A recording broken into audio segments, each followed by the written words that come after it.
Good day to everyone. I am Michael Santos Garovillas, together with my wonderful group mates. We're here to discuss to you on the air and oxygen cycle for knowing its importance and on raising awareness, in which there are mainly certain topics that will be discussed by our group, such as Mr. Baquiran for biogeochemical cycle, Ms. Manalo for anthropogenic effects, Ms. Dava for invasive species, and lastly, Ms. Lazaro for epigenetics.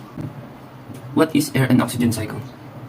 The air and oxygen cycle is one of the most important biogeochemical cycles present in nature and comprises production and consumption or utilization of oxygen in the environment. It is a biological process in which the oxygen travels through the lithosphere, biosphere, and atmosphere. And what's its importance? The air and oxygen cycle is an essential biogeochemical cycle to maintain the concentration and level of oxygen in the atmosphere. The air and oxygen cycle is one of the main reasons for the existence of life on Earth. Without oxygen, the biosphere could not exist. What is biochemical cycle? Biochemical cycle can be classed as gaseous, in which the reservoir is the air of the ocean, and sedimentary, in which the reservoir is earth crust. Gaseous cycle includes those of nitrogen, oxygen, carbon, and water. Sedimentary cycles include those iron, calcium, phosphorus, sulfur, and other more earth-bound elements. All chemicals occurring in organisms are part of biochemical cycle. In addition to being a part of living organism, these chemicals also cycle through abiotic factors of ecosystem, such as water, land, and air. The living factor of the planet can be referred to collectively as a biosphere. The biochemical cycle provides a clear demonstration of one of the fundamental principles of biological system, the harmonious interaction between organisms and their environment, both biotically and abiotically. All the chemical nutrients or elements used in ecosystem by living organisms, such as carbon, nitrogen, oxygen, and phosphorus, operates on the closed system, which means that these chemicals are recycled. Let's discuss all about the anthropogenic effects on oxygen cycle as well its perspective through Le Chatelier's principle. So what do we mean by anthropogenic? It refers to the effect or object resulting from human activity. The term was first used in technical sense by Alexei Pavlov and Arthur Tansley in reference to human influences. To be clear, human activities cannot significantly affect their atmospheric conditions, but the trace amounts of gases and aerosol particles that have increased. Let's take a look on the human impact on oxygen cycle. We keep on destroying the natural areas, especially forested area, with many plants replacing them with infrastructures. Few plants mean less oxygen and more carbon dioxide. We also keep on releasing harmful chemicals that results to the thinning of ozone layer, making it less able to filter the sun rays.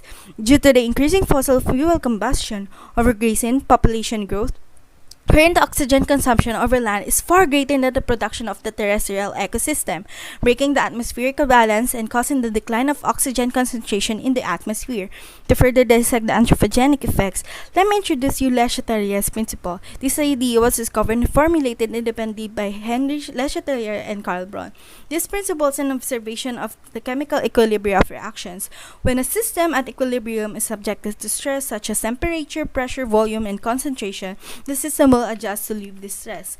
Let's put it into an example. From the illustration below, imagine if this tank is our atmosphere. At first, oxygen levels are in its equal state, but then mentioned stress human activities affect that results in tank A filling up, but our atmosphere, as predicted by the principle, will shift or adjust as to minimize the effect of the stress.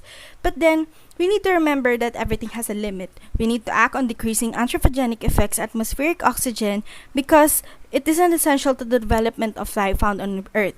There's a need to eliminate unnecessary human objects and activities that leads to the depletion of oxygen and protection in the atmosphere.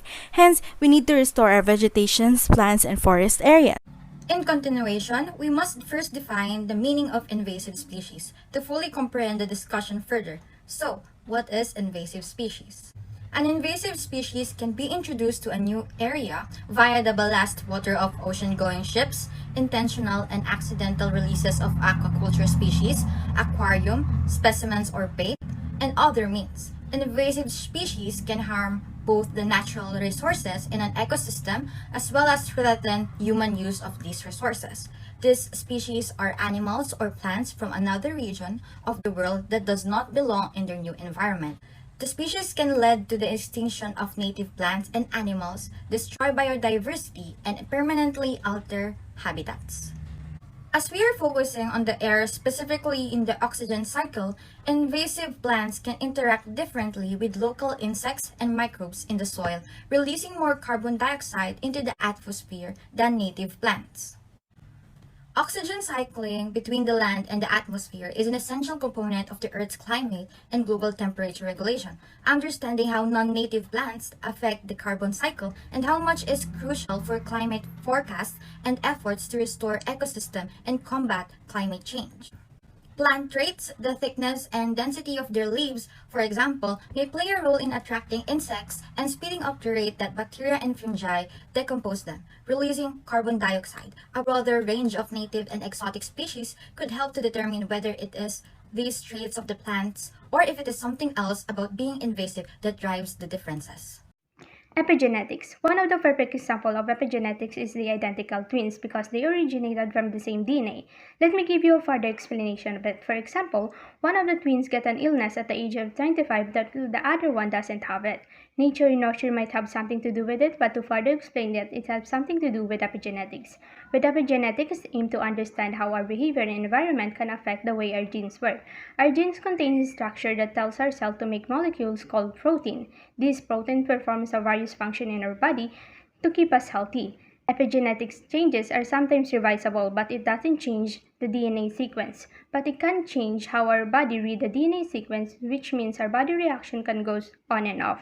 Going back to our first example, the said twins might have a different lifestyle and environment, resulting for them to have the epigenetic changes in their genes. Another example of epigenetic changes is smoking. When you are smoking, you have less DNA methylation, and if you quit smoking, your DNA methylation will increase and eventually become normal. So, how is our air connected with epigenetics? The type of epigenetic changes associated with air pollution is DNA methylation, the attachment of methylene group to the DNA. This shows that epigenetic is a continuous process in our life based on our behavior and our environment. Epigenetic changes can also increase the susceptibility to human diseases such as cancer, metabolic disorder, and degenerative disorder. In fact, in a study in 2019, the researchers found out that air pollution contributes to DNA methylation, and any person, regardless of age and gender, can have this. Conclusion.